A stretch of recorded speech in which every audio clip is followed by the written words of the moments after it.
classes are about half full, some are a little more full, but because of that I have to provide hybrid instruction. So what I do is I use my regular terminal and I set up a Google Meets with the classes, and the students who are abroad or available to join will join the Google Meets. Then I turn the computer to the class so they can see their classmates and classmates can see them. And I record the meeting, and it's loud enough, I am loud enough that they can hear me on the recording. And I record the meeting for those who aren't able to join, who are at a different time zone and they might be asleep when we are meeting. Since I have most of the students still in the class, I present the lesson to them as though it's a regular lesson.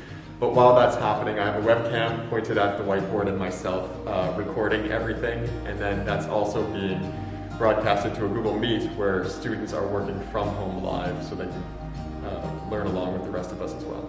Since not all the students are available to come to the live class, all of the classes are recorded, and those recordings are uploaded and they're able to watch them when they can. And then I have this second camera, which is pointed at just a piece of paper that I can write on, which is more helpful for helping students when they have individual questions online, or if I have to record a short video that's not part of class, I can capture it on the second document camera much easier. With online classes, we're using Google Classroom.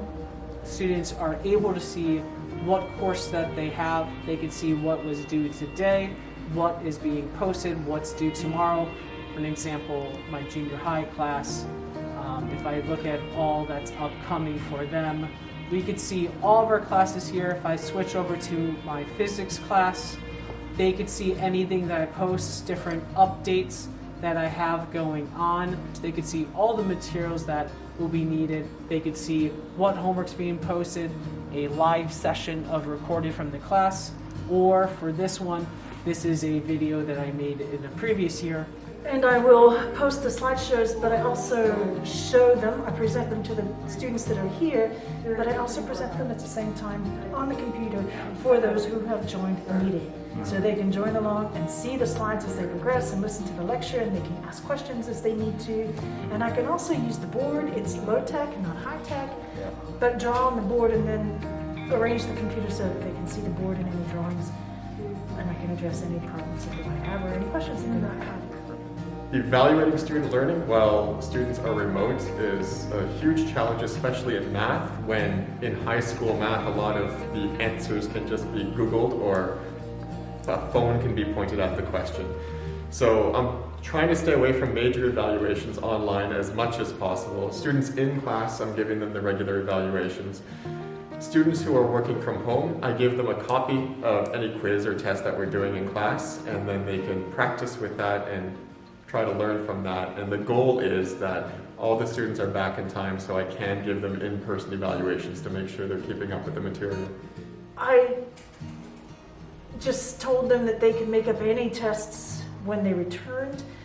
If I feel I need to do an assessment, I can assign a paper, and I did assign a project before we went on break, and some of the students were already online, and that worked pretty well. So what I have is a visualizer, and other teachers at our school have it.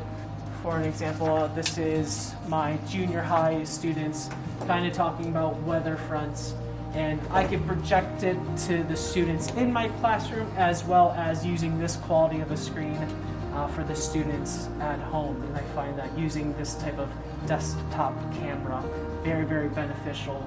I think probably the most positive change is the use of technology.